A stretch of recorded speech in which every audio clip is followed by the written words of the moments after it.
Berbeda dengan bagian di Jawa, Sunda, Madura. Nah, yang membentuk kerajaan Jawa. Jadi, Jawa di masa dulu, saudara-saudara, ini saya tuliskan ya. Dulu dunia ini dibagi menjadi 6 bagian, yaitu ada yang namanya Jawa, terus ada pula Nusantara,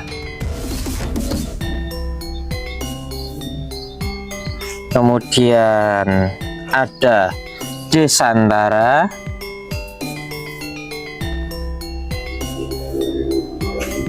kemudian ada Dwipantara,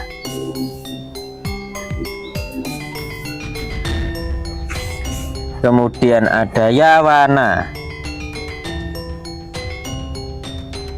dan ada Jenggi.